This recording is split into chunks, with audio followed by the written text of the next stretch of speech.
Landed at the Lexington airport around 4:45, Grandma and Grandpa. And we decided to show where Paul lives. Paul, did you get everything? Yeah, I think so. Grandma, we put all this stuff back. Look at how what happened to my suitcase. It looks like Well, it's probably paint. I don't know. And You the know, parts all that of they my things are open. They were. Yeah, this one Probably here was checking, even. probably checking for. Well, they probably saw that on the X-ray and probably thought it might have been drugs or something. They had to You look know, at it. Floyd, I think they took some of them maybe. They better not have. I think That's they, terrible. Well, and look at this is gone. This was plumb full of jerky, Floyd. This one was open. Maybe they just got one piece and put it back. I don't know. There was more than that. This is my left side. Well, they better not taking the left stuff. No, the left says in here. I have more. So it turned out to be a pretty day here, about 60 degrees. This is just heat. I'm going to give them each package in this heat. Yeah, so a lot of it's gone, Floyd. You know, I'll check that other. He's going to run some pictures of you, Floyd. So what do y'all? So you've been sitting out here on the porch. It's Monday afternoon. It's about 60 degrees, so it's a pretty day. Beautiful. We've been admiring the houses, walking. Just a little of everything. Mhm. Gee, So what do you think of this, our house, and then this neighborhood? I love it. I love it. I could live in it. Yeah, And so what do you think about this neighborhood and the? very nice. Kind of hilly, but they're all different. There isn't two houses alike on this street. And so are the trees? I guess it's a little bit different than Watford. Oh yeah, your trees are bigger. I wonder how old they are. You You know, look how big the trunks are. Yep. Floyd, talk. So Dad, what do you think of this neighborhood here? And Yeah, it looks quite well. I'm not going to get much. Yeah, out of the them. trees are, I bet some of them trees are quite old, aren't they? Probably.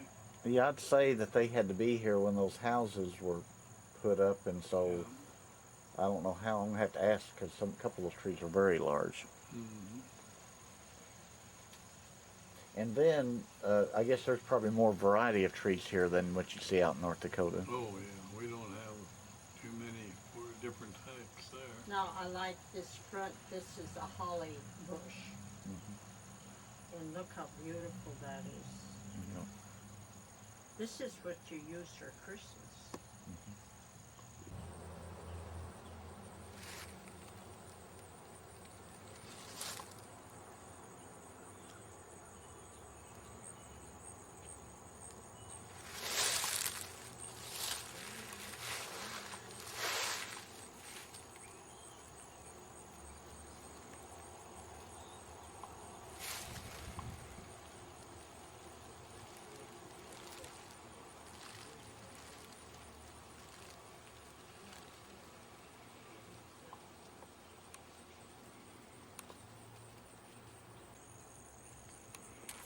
So you can see our colors are just a little bit past peak, but you can still see a lot of, we're still got quite a few of the leaves on the trees.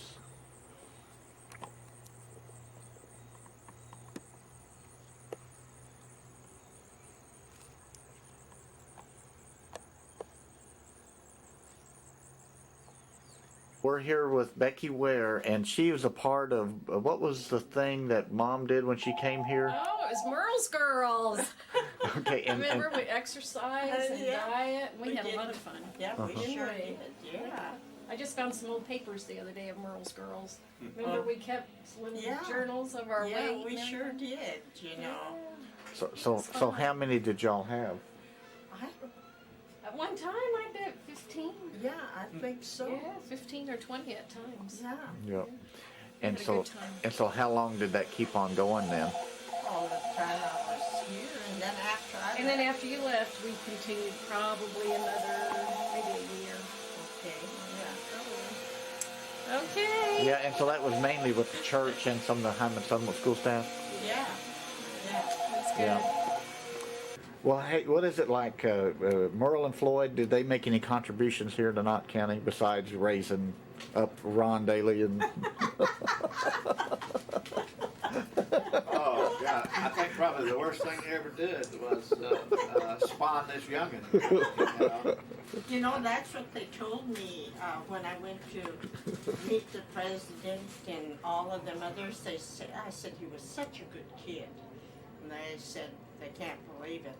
They're just shocked. And then how shy I was growing up. Yeah.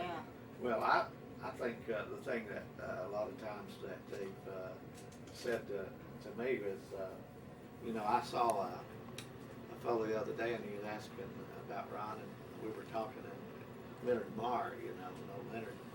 And I was telling him, I said, yeah, you can't believe it. I said, from college now to teaching Sunday school is a long way, you know, and that's what happened. I said, you know, we've changed a whole lot over the years, but you know, I guess I know I've known Ron longer than anybody else, continually. I guess 35 years. I celebrate I went to our private class reunions, 35 years at Berea this summer, so 35. So it's been a good 33 years.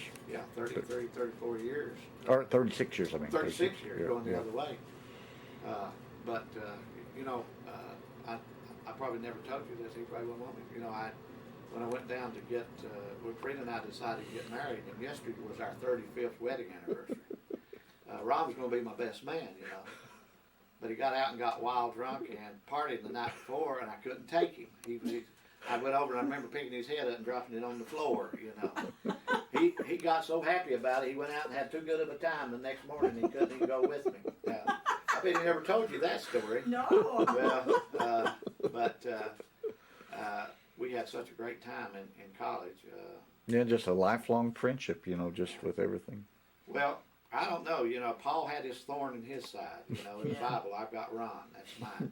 You know, so I do that as my comparison for many times. Hadn't been for years and years. Yeah, but it was amazing how Mom and Dad, even though you know you've visited here so many times, how important they are to people in this community. Well, it's like Rebecca sticking her head in here and saying, "It's about time you folks come home." You know, this probably is like a second home in many ways because you made a lot of friends. And the thing about folks from this area is once you become their friend, you always are friend. You know, and you can stay away 10 years and you walk back in and just like you've been gone yesterday. And I think that's a real unique thing about the area. But you know,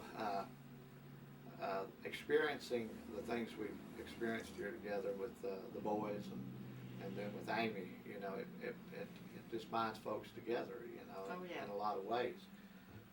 I think, you know, it was a great loss when Ron moved to Perry County. I think things he's done in this county and not really gotten a lot of credit for it because, and you know, we just have to accept that here, you know, because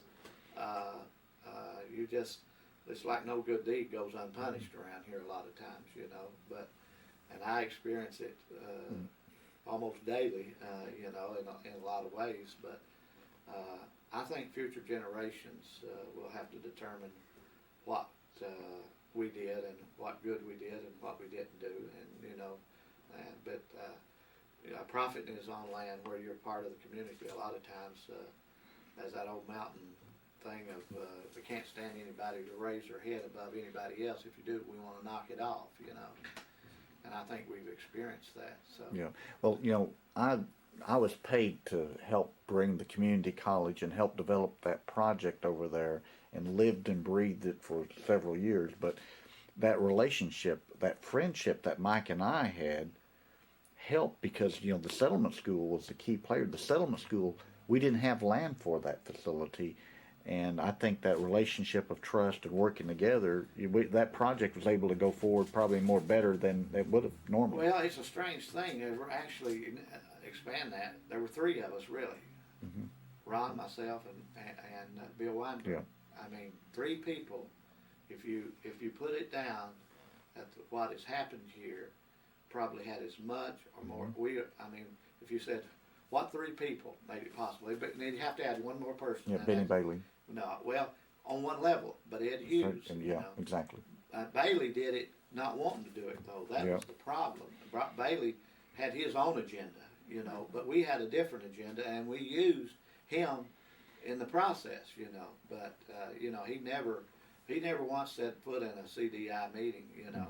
And a lot of this, I mean, he just didn't support. But and so it's today. I mean, Ron's moved over and doing his thing over in Hazard, but Bill's back in the fold. I really think he's turned the Artisan Center around. I mean, with his leadership and stuff. And I've stayed here and sort of fanned the flame when nobody else was doing anything. I mean, I was doing the lobbying and going down and getting for the School of Craft and all this stuff when nobody else was doing anything. You know, I was the only one doing it. You So know what? you just keep doing it, and you just keep plugging along, and you take advantage of the situations as they are, and you'll get some setbacks, and we've got some setbacks, but, you know, we're ready for the next round, you know. Well, you were considered one of the mafia and then also one of the Young Turks. I still have that paper with it all saying about how you guys from the Lexington Herald. Oh, yeah, that- years ago. Yeah, I mean, and how you have shook this Knott County. You know, I always like to I like to do the comparisons. If we went from being the Young Turks of age, then we went to the middle age, and now we're now the old turkeys. You know, we went from being the Young Turks to the old Turks. You know, and there was a period, but you know, you have your time when you can have an impact, and then there's, you know, others come along, and whether you agree or disagree, you have to let new blood come in, and you can step aside or you can mentor them to a certain extent. And, you know, there's but this whole initiative we've done here, I mean, people will say to me, "You think it's been successful?" And I'll say, "Come back in 20 years and ask," because we always said this was a 20 to 25 year process of seeing if it took hold. Have you seen the article in the Southern Living? No. Yeah. Oh, Okay. He would sit around and be real quiet, but he would always cause problems at Napa about getting someone else to do something to somebody on the other end they didn't know about it, and he was the one that started the whole mess. So the little firefights and the throwing things. Floyd was actually the person that started it all, and then he'd leave like he'd never done nothing to nobody. So that was the biggest thing I remember about Floyd. He was just very sneaking. Probably about like his son, Ron. Yeah. So now, what was it about the goat? How is it that he got a goat? Let's see, how was that? I think Floyd was punching on a punch board and he won a goat. Yeah, he did. And I was looking for a goat, so I bought the goat. And then I gave the goat to Hansel Dixon, and the goat got real sick, and Hansel spent all this money saving its life. And it lived for many years on his hillside, and it ended up being a big old, pretty good sized goat, and they named it Jeff. Yeah, well, because I can remember when Dad won that, he brought it up to the house there in Hindman and hid it outside, and he was out there feeding and watering it, and then he called it Jeff. And then I guess that's whenever he let you have the goat. And I tried to raise the goat for about a week, and it injured me once, and it injured itself 2 or 3 times, and I said, the goat's got to go, so I gave it to Hansel Dixon free of charge. I know that when he had it at the house, Amy didn't want the goat there or something, or she felt sorry, I don't know. And the goat finally went. Oh, we met Mike Hicks yesterday, and that was so funny talking to Mike because Dad sent him a fish head? Yeah, northern pike Oh, okay. head, but 20-some pounder, big one. And Wow. and just cut the head off, and it had a mouth on it like this, you know. Gee, yeah. And we mailed it to him, and I guess it started smelling a little even in the post office, didn't it? Yeah, y'all had put a whole bunch of perfume on it though, because they said it smelled like perfume or something like that. No. But then, so Mike opened up a big old fish head. Well, yeah, that was where, those were the good days, huh? Oh yeah, we had a good time. Sure did. It was lunch at Napa was a thing of the past. We don't see it much Yeah. more. It was a lot of fun. That's a shame, too. Yeah. Big wheel, and he'd come down that hill. I'm telling you, I never saw a kid that I thought was so reckless. He had no fear whatever. And then he would turn into our yard, you know, right fast, just whip it back through there, and he'd never lose his balance. I mean, he just had perfect balance in it. But he had me scared all the time. I mean, every time I saw him on it, I just knew he was going to get hurt. But now I remember also, one of the things I thought about, Ron, as I was thinking about you today, is you selling my goats. I'm still upset at you over that. You don't want to have them, don't you? Amy was pregnant. Yeah. So her mother came down. Uh-huh. And one of my goats was the one that bumped everybody. No, he was fairly small. Yeah. And I think he was trying to bump Amy and raised up on his back feet when we were gone. And so Ron said, I'm going to get rid of those goats, and he sold my goats. Yeah, I had them up there in his barn, you know, and Lawrence, sold every single one of them. Lawrence put me in charge of his goats while he was I did gone. not put you in charge to sell them.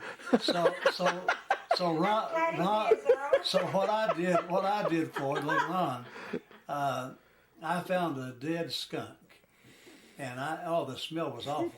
But I carried that thing up there and put it between the screen door and the other door and left it. And he probably knew who it was, but Ron never did say a thing about it. Did he get very much money for those goats? Well, Very little. I gave the money to Lawrence. It was a dearth of money. Those goats I had more fun out of those things. Yeah. I would milk them, and I would wash the udders off several times, you know, and still that skin would fall into the milk. Mm-hmm. And I would strain them and drink the stuff, but I'd always think about that skin, you know, that fell in. It always had me bothered. But I remember when Doc Hall came up one time from the senior citizen program we had in our church basement, and Doc said, "I'll show you how to milk that thing." I had to reach over top of them and go down like that and come up on them to hold them still. And Doc said, "I'll show you how to do it." And he got hold of that goat, and that goat drug him all around that barn, his small barn anyway. And Doc kept saying, "Stop, goat, stop, goat." And then he cussed them out and called them everything in the world.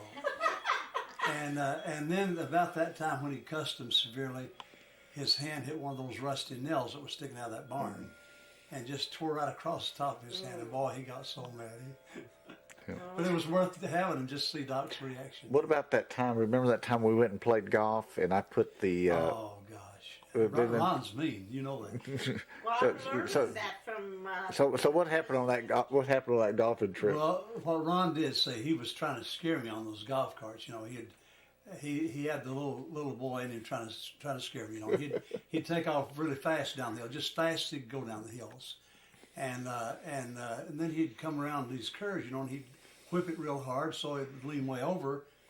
And he came down the hill one time, whipped around the curve, and the seat broke off with me. I was holding on to the bottom of the seat, and the seat broke off, and I started rolling down through there over the hill. Just rolling, you know, over and over and over. And he still never let go of that seat. I held the seat on because that was where I was holding to rolling. If I turned through that thing, it'd hurt me. But that day was so funny because we started off and I put one of those things that made it look like your windshield had shot out. Yeah.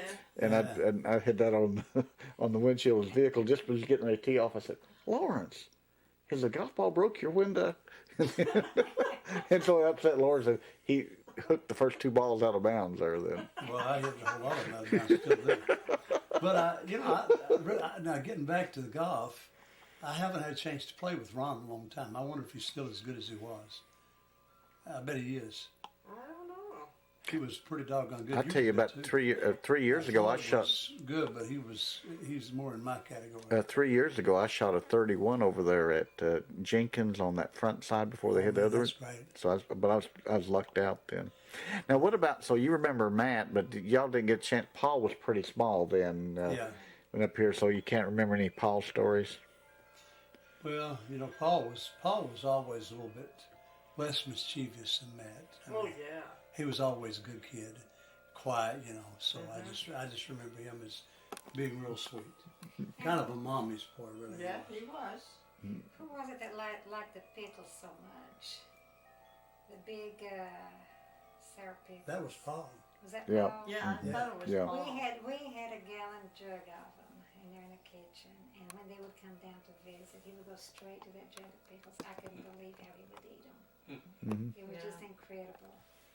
He's a very nice, young-looking man. Yes. Paul was really. I had him in class, you know. I taught at Junior Buchanan 1 year in English, and he was in my English class, and he really was smart, very creative, you know, and of course a good writer too. He wrote for the paper a number of years ago.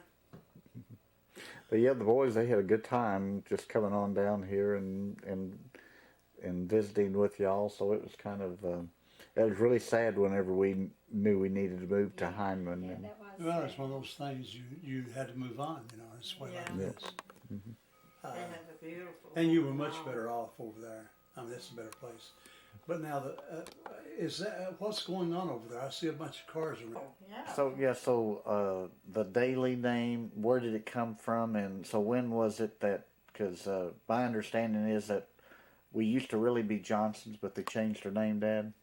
Yeah, and nobody don't seem to, that we can talk to now, can seem to know where they got the name Daley, because I don't think it's, I don't know if it, what it is, Irish or whatever, or Yeah. what. Was it your father or your grandfather that changed his name? My father did. There was about 5 of them living there in John Johnson's, and in a little town, and they could not keep their mail straight.